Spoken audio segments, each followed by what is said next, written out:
Почти 30 пострадавших в результате пожара и взрыва на НПЗ в индонезийском городе Баланган. 5 находятся в тяжелом состоянии. Эти данные приводит местная пресса, ссылаясь на полицию.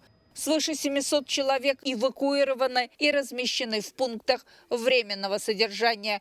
Взрыв был такой мощный, что его слышали на расстоянии 5 километров. Что касается причин случившегося, то власти говорят о воспламенении, которое могло произойти от удара молнии. В этом районе была сильная гроза и проливной дождь.